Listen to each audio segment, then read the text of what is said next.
দুটো বিশ্বকাপ, 15টা Copa America, 2বার অলিম্পিকে গোল্ড মেডেল, এতগুলো টাইটেল জেতা দলটার নাম কী হতে পারে থাম্বনেল দেখে তা আপনারা নিশ্চয় এতক্ষণে অনুমান করতে পারছেন। কিন্তু ফুটবলের ডাইহার্ট ফ্যান না হলে দলটার নাম উরুগুয়ে তা হজম করতে যে কারোরই একটু সময় লাগবে, কারণ গত 1 দশক ধরে উরুগুয়ে তাদের চেনা ছন্দে নেই। 2010 বিশ্বকাপে সেমিফাইনালিস্ট উরুগুয়ে সর্বশেষ শিরোপা জিতেছিল 2011 কোপা আমেরিকা। ক্রাচে ভর করে কোচিং করানো অস্কার তাবারেজ 16 বছর ধরে উরুগুয়েতে যে ফুটবল জেনারেশন গড়ে তুলেছিল, সেই সোনালী প্রজন্মের হাত ধরেই উরুগুয়ে 2011 সালে কোপা আমেরিকা চ্যাম্পিয়ন হয়েছিল। কিন্তু অস্কার তাবারেজের বিদায়ের সাথে সাথে উরুগুয়ে যেন তাদের ছন্দটাই হারিয়ে ফেলল। এরপর কয়েক ধাপে কোচ বদলের পর বর্তমানে উরুগুয়ের কোচ হিসেবে দায়িত্ব নিলেন Argentine mastermind Marcelo Bielsa. Marcelo Bielsa সারা বিশ্বব্যাপী ট্যাকটিক্যালি মাস্টার কোচ হিসেবে পরিচিত। একটা উদাহরণ দিলে হয়তো আপনারা মার্সেলো বিয়েলসা কত বড় মাপের কোচ তা অনুমান করতে পারবেন। ম্যানচেস্টার সিটির বর্তমান কোচ পেপ গার্দিওলা, যাকে কিনা এই জেনারেশনের বেস্ট কোচ হিসেবে মানা হয়, তিনি তার অনেকগুলো সাক্ষাৎকারে মার্সেলো বিয়েলসাকে তার গুরু হিসেবে স্বীকার করে নিয়েছেন।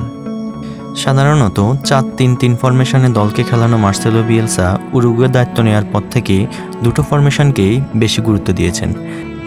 প্রতিপক্ষের ধরন অনুযায়ী কখনও 4-2-3-1 এবং কখনও 4-3-3 ফরমেশনকেই তিনি গুরুত্ব দিচ্ছেন।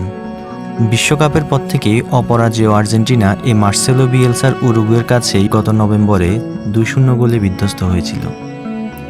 এর ঠিক মাসখানেক আগে ব্রাজিলও মার্সেলো বিয়েলসার উরুগুয়ের কাছে 2-0 গোলে বিধ্বস্ত হয়েছিল। দায়িত্ব নেওয়ার পর থেকেই উরুগুয়েকে খুব হাই প্রেসিং ফুটবল খেলিয়ে যাচ্ছে মার্সেলো বিয়েলসা। তিনি উরুগুয়েকে স্লো বিল্ড আপের ফুটবল না খেলিয়ে প্রতিপক্ষ বুঝে কাউন্টার অ্যাটাক নির্ভর ফুটবলের দিকে মনোযোগ দিচ্ছেন, কারণ তিনি জানেন তার স্কোয়াডে ডারউইন নুনিয়েজের মতো খুব ফাস্ট গোল স্কোরার আছেন। এছাড়াও উরুগুয়ে টিমে বেশ কিছু বড় বড় নাম আছে, যেমন ডিফেন্সে রোনাল আরাহু, মিডফিল্ডে Manuel Ugarte, Federico Valverde, Rodrigo Bentancur, Nicolas De la Cruz. অ্যাটাকিংয়ে আছে Facundo Pellistri, Luciano Rodriguez, Darwin নুনিয়েজের মতো ফাস্ট কিছু অ্যাটাকার। আর এদের সাথে লুইস সুয়ারেজ মিলে পুরোপুরি ব্যালেন্সড একটা টিম আছে মার্সেলো বিয়েলসার হাতে। আর মার্সেলো বিয়েলসার অধীনে উরুগুয়ে গত 10 ম্যাচে হেরেছে মাত্র 2টিতে ড্র এবং বাকি 6টিতে জয়লাভ করেছে। শুধু এই 10 ম্যাচের পারফরমেন্স বিবেচনায় না, মার্সেলো বিয়েলসার অধীনে উরুগুয়ে যে লেভেলের ফুটবল উপহার দিচ্ছে, তাতে করে উরুগুয়ে যদি 2024 কোপা আমেরিকা জিতেও যায় তাতে অবাক হওয়ার কিচ্ছু নেই।